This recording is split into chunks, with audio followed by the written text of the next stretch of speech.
मैं आरपी सिंह मेरे channel RPS physics classes में आपका स्वागत करता हूं। आज के सेशन में हम लेकर आए हैं इंटेंसिटी ऑफ इलेक्ट्रोमैग्नेटिक वेव। तो इंटेंसिटी ऑफ इलेक्ट्रोमैग्नेटिक वेव क्या होता है? पहले तो इंटेंसिटी की मीनिंग समझ लेते हैं, फिर आगे बढ़ते हैं। तो इंटेंसिटी, मान लीजिए कि आपके पास कोई बल्ब है, ग्लो कर रहा है।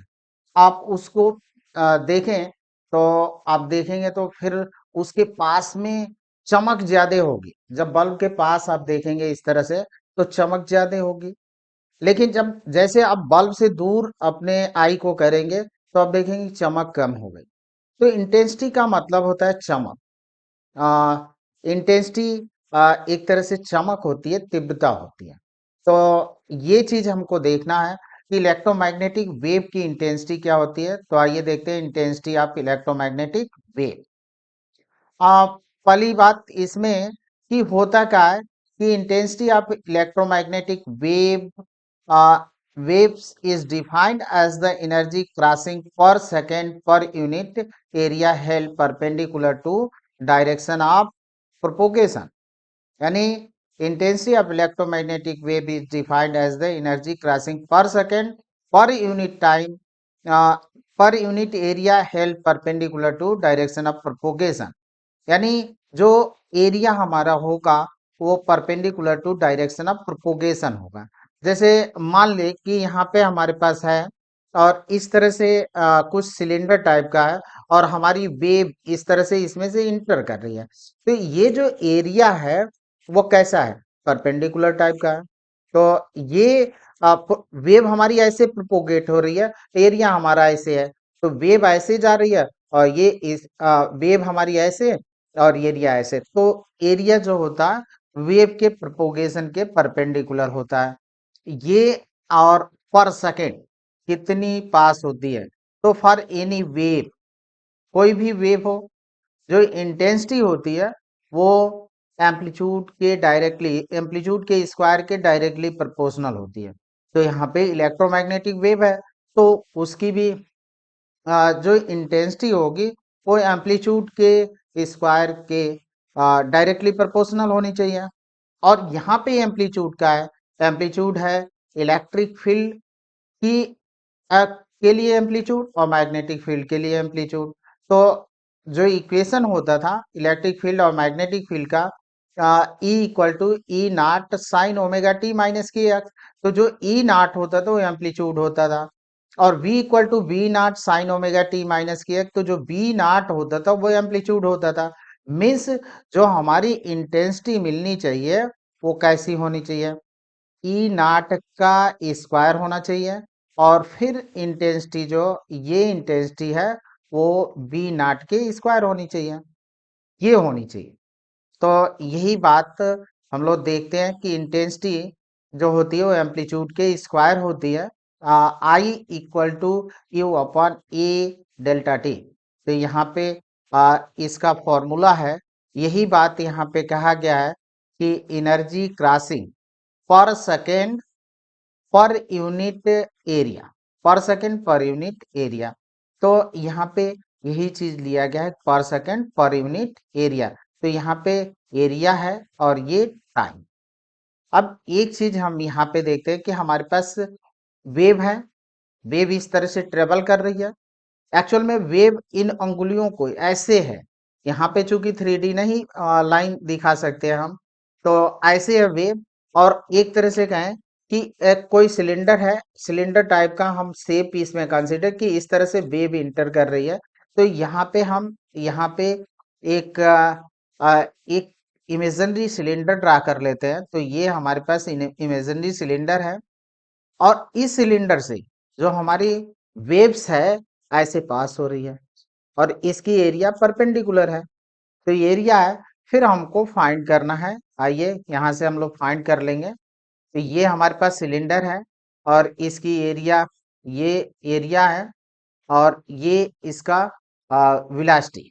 इस स्पीड ऑफ लाइट से ही हमारी इलेक्ट्रोमैग्नेटिक वेव ट्रेवल करती है। तो ये हो गया हमारा एरिया और इलेक्ट्रोमैग्नेटिक वेव एरिया के परपेंडिकुलर है।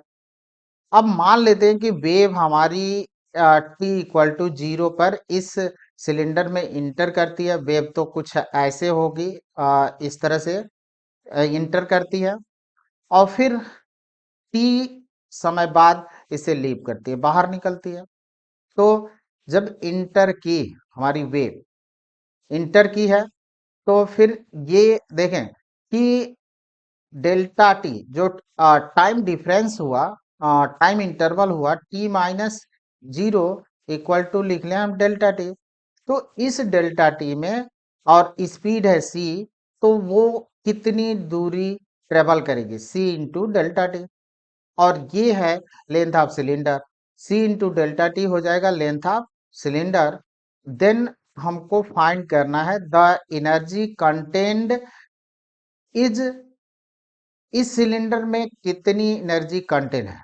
तो एनर्जी कंटेन है वो हम फाइंड करते हैं। तो पहले U equal to energy, average energy density into volume. Volume means यहाँ पे वॉल्यूम ऑफ सिलेंडर।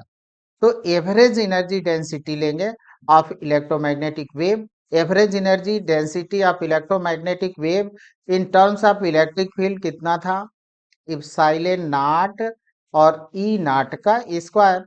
और जब यही बात मैग्नेटिक फील्ड के टर्म में लिखते हैं तो बी नॉट का square upon 2 mu naught average. ये जब टोटल की बात करते हैं इलेक्ट्रोमैग्नेटिक की, तो यहाँ पे u into average energy density यहाँ पे लेते हैं। तो energy density u into c into volume में, वॉल्यूम तो ये हो गया एरिया इंटू ये हो गया लेंथ। तो लेंथ तो इस सिलेंडर की हमको मिल गई यल, तो यल इंटू ये एरिया ऑफ क्रॉस सेक्शन। तो क्रॉस सेक्शन एरिया हमारा ए है, तो ए into c into delta T. तो ये तो वॉल्यूम को रिप्रेजेंट कर रहा है और ये एवरेज एनर्जी डेंसिटी है। तो एवरेज एनर्जी डेंसिटी अब यहाँ पे I U upon A into delta T ये होता है। तो यहाँ पे तो दिख रहा है यू हमको दिख रहा है। तो यू अब इस यहाँ से ए इंटू डेल्टा टी इतने टर्म को हम इसके नीचे ले आते हैं, तो ये इंटेंसिटी हो जाएगी। तो यही काम करते हैं। आइए यू और यहाँ जो हमारी ए और डेल्टा टी थे उसको हमने इसके नीचे किया और ये होगा इंटेंसिटी। इसको हम लिखेंगे I equal to U cross C. U cross C, U cross C का मतलब यहाँ पे एवरेज। तो एवरेज कितनी होती है 1/2 इप्सिलॉन नॉट ई नॉट का स्क्वायर इंटू सी, ये हो जाएगी इंटेंसिटी। अब अगर मैग्नेटिक फील्ड के टर्म में लिखते हैं इसको तो 1/2 म्यू नॉट बी नॉट का स्क्वायर इंटू सी। ये दो टर्म्स होंगे इलेक्ट्रिक फील्ड के टर्म्स से और मैग्नेटिक फील्ड के टर्म्स में, जो हमारी इंटेंसिटी होगी। अब जो हमने शुरुआत किया था और शुरुआत में आपको बताया था कि किसी भी वेव की, कोई भी वेव हो, चाहे स्टैंडिंग हो चाहे स्टेशनरी हो, जो भी वेव हो, सबके लिए जो इंटेंसिटी होती है वो एम्पलीट्यूड के स्क्वायर होती है, डायरेक्टली प्रोपोर्शनल। तो यहाँ पे जो एम्पलीट्यूड है, जो हमारी वेव होती है, उसका इक्वेशन क्या होता है E naught sine omega T minus के एक्स। और जब b की बात करेंगे तो b equal to B naught और साइन ओमेगा टी माइनस हो गया के एक्स। ठीक है।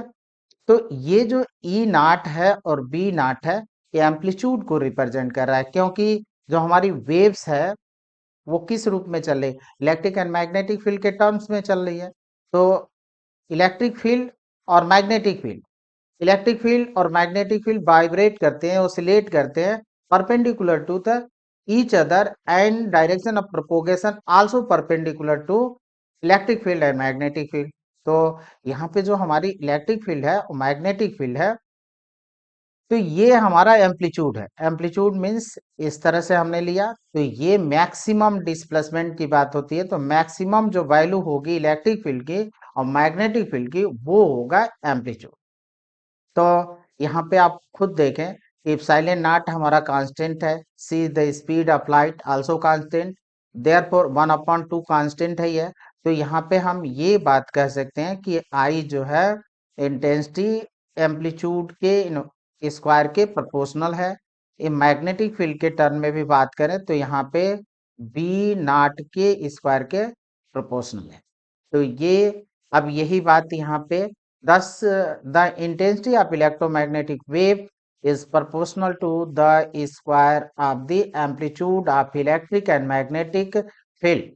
अब यहाँ पे आप देखें कि जो मैक्सिमम डिस्प्लेसमेंट है ई और बी का वो एम्पलीट्यूड होता है, और यहाँ पे हम लोगों ने दोनों का सिचुएशन में देख लिया, ये हमारा एम्पलीट्यूड है, और ई इलेक्ट्रिक फील्ड के टर्म में देखें तो ई जीरो हमारा एम्पलीट्यूड है, और दोनों में आई जीरो आई डायरेक्टली प्रोपोर्शनल है ई जीरो के स्क्वायर, और यहाँ पे भी आई प्रोपोर्शनल है बी नॉट के स्क्वायर।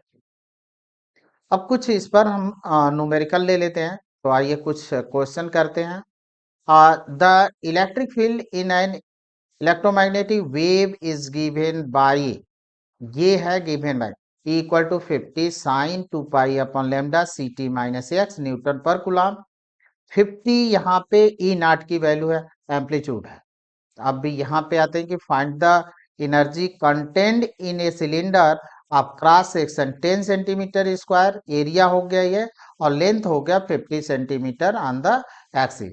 तो यहाँ पे हमारे पास एक सिलेंडर बन गया, और ये एरिया दे रखा है 10 सेंटीमीटर और स्क्वायर, और ये लेंथ दे दिया 50 सेंटीमीटर। तो इसमें कह रहा है कि फाइंड द एनर्जी कंटेंट, इसमें एनर्जी कितनी है वही चीज हम लोग को फाइंड करना है। तो average energy density of EM wave is कितनी होती थी, 1/2 एप्सिलॉन नॉट ई नॉट का स्क्वायर, और 1/2, तो यही एवरेज एनर्जी है हमको। तो उस सिलेंडर में कितनी कंटेंट है वो हमको फाइंड करना था। तो 1/2 8.85 इंटू 10⁻12 इंटू 50, ये हो गया।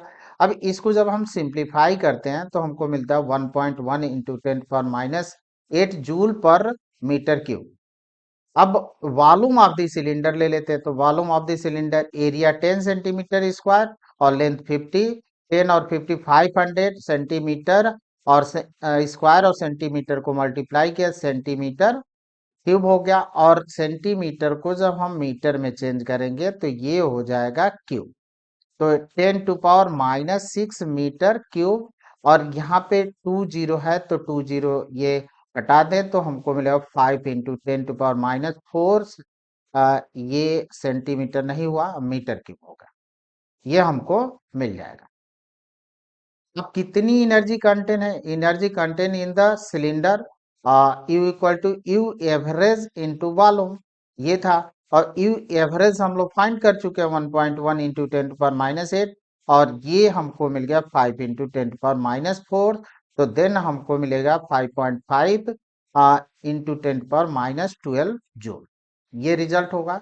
एक और क्वेश्चन लेते हैं, क्वेश्चन है हमारा what is the intensity of an electromagnetic wave peak with a peak electric field strength of 125 volt पर मीटर। यानी जो एम्पलीट्यूड है ई नॉट है उसकी वैल्यू दे रखा है, हमको फाइंड करना है एवरेज, सॉरी इंटेंसिटी फाइंड करनी है। तो सिंपल, ई के टर्म में 1/2 एप्सिलॉन नॉट ई नॉट का स्क्वायर इंटू सी, ये इंटेंसिटी होती है। अब सबकी वैल्यू हम पुट कर देते हैं, तो 1/2 8.85 इंटू 10⁻12 कूलम स्क्वायर पर न्यूटन मीटर स्क्वायर, 125 वोल्ट पर मीटर स्क्वायर, और 3 इंटू 10⁸ सी हो गया ये हमारा। अब इसको सिंप्लीफाई करना है बेटा, आप सिंप्लीफाई कर सकते हो इजी वे में, तो ये 20.7 वाट पर मीटर स्क्वायर।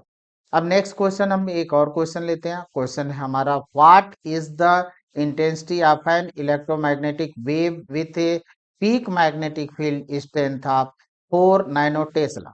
जो यहाँ पे मैग्नेटिक फील्ड स्ट्रेंथ दे रखा है पीक, पीक मीन्स एम्पलीट्यूड, तो एम्पलीट्यूड ऑफ मैग्नेटिक फील्ड के टर्म में दे रखा है, तो 1/2 म्यू नॉट बी नॉट का स्क्वायर इंटू सी, ये हमारी इंटेंसिटी होगी।